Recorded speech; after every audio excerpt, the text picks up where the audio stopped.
Hi, I'm Carlos Barcelo, and this is my cookie clicker addiction, my midterm paper for CTIN 190.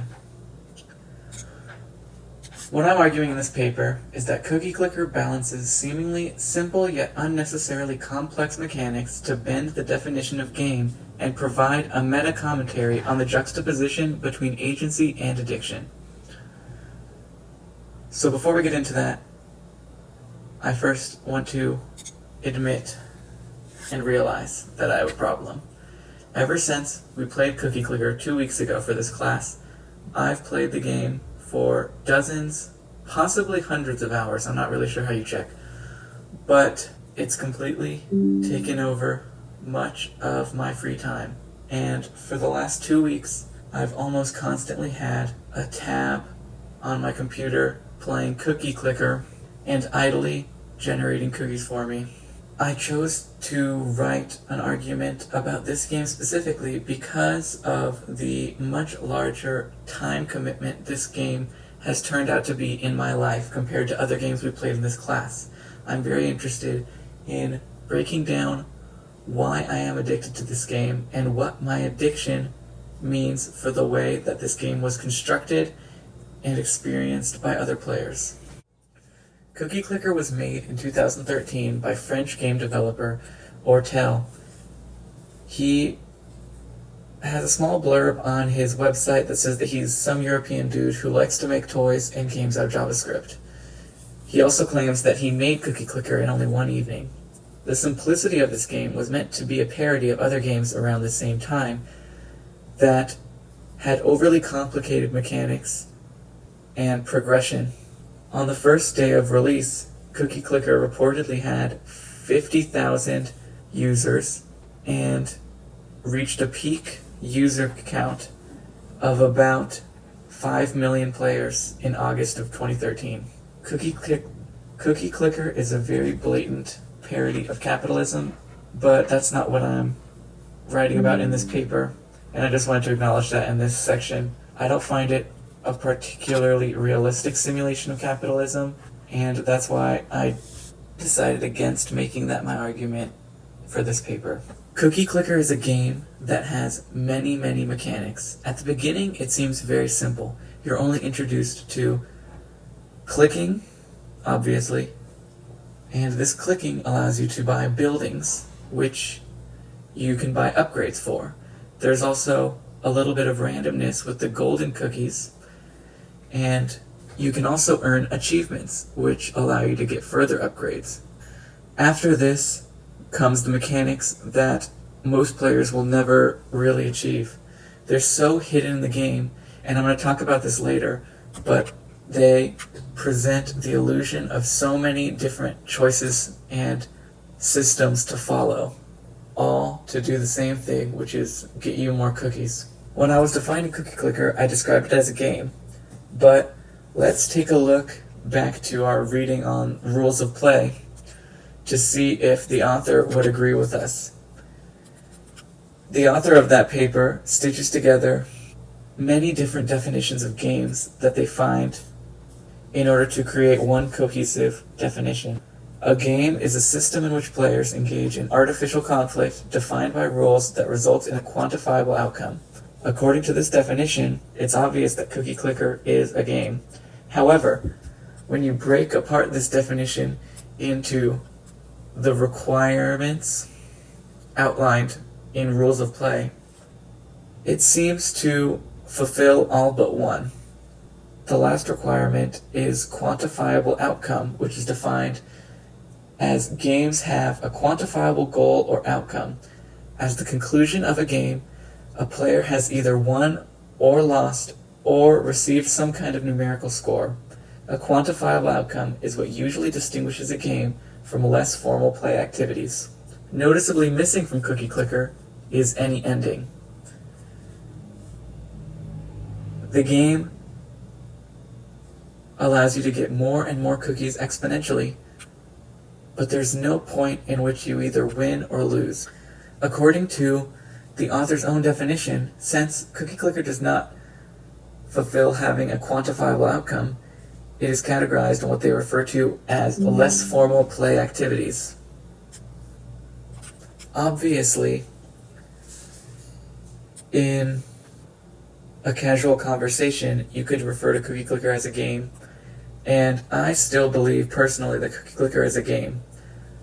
But it's interesting to note that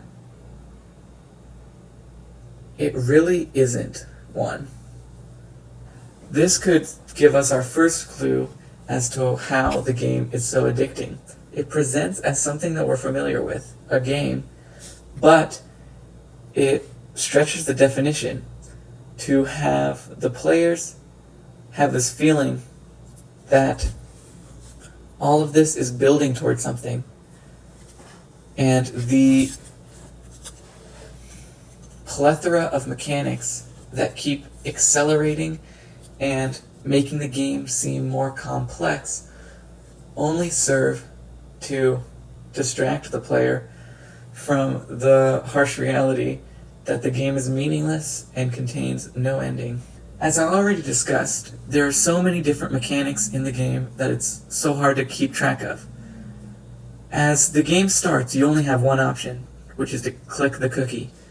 But once you unlock your first building, you now can be more idle. And then once you unlock achievements, you can use that to upgrade buildings and so on. All of the mechanics keep stacking on each other to give you a feeling of immense agency. You can choose to upgrade a tower versus buying a new one. Or you could choose to click manually for a while, or decide to leave the game running in the background. All of these choices lead to the player having a feeling of agency, but in reality, I'd argue that Cookie Clicker is one of the most agency-free games ever. No matter what choice you make, the result will be the same. You'll obtain more cookies, and you'll eventually reach the exact same state as you would if you made a different choice. Because of this, the players of Cookie Clicker have experienced a sort of emergence. Although all of the games seem very similar, no matter who's playing, this has just driven fanatics of the game to try to experience emergence in whatever form they can.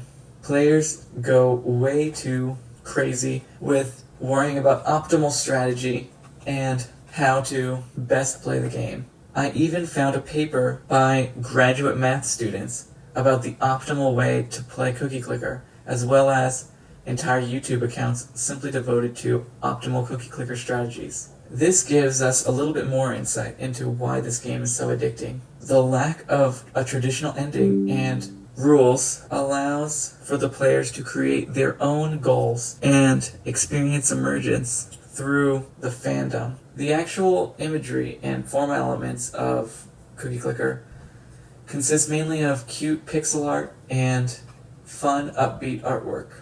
The choice to theme the games as baking cookies already gives it a feeling of something homey and warm.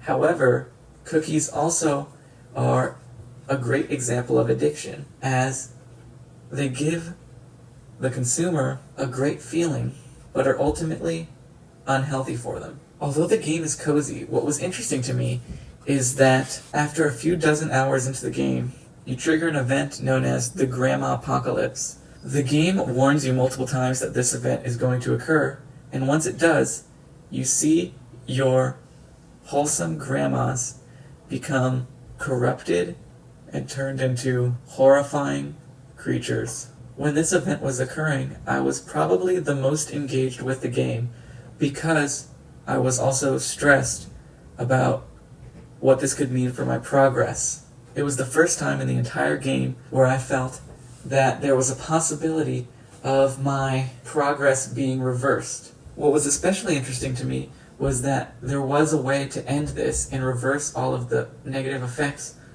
of the Grandma Apocalypse. Once the game returned to its former state and the only form of progression was more cookies, the game regressed back to being something I left idle in my browser, and I was more appreciative to be able to not have to give the game as much attention kind of speaks to my addiction. After exploring the many facets of Cookie Clicker, I now feel suited to answer the question which led me to diving deep on this game in the first place. Why is Cookie Clicker so addicting, and why have I fallen for it?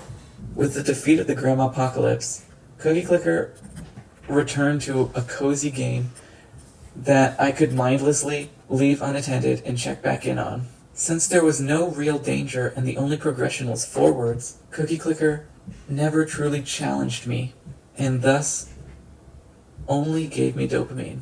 Similar to how smoking only requires the simple action of puffing a cigarette, Cookie Clicker breaks down the mechanics into simply clicking a cookie. It then introduces more and more mechanics, especially when you're ready for them, and makes it seem as though your choices really matter. But the biggest reason I think I'm still playing this game is curiosity. In the research for this argument, I've had to limit myself so I don't receive spoilers about what happens later in the game. Although it's pointless, I don't really know why I care so much about what the next building is going to be or what else I can unlock. It's a little bit of a fallacy to say that since I've played the game this long and unlocked this, I might as well keep going to unlock all of the secrets, even though they're just as meaningless as what I've played before. But that's just the way the cookie crumbles.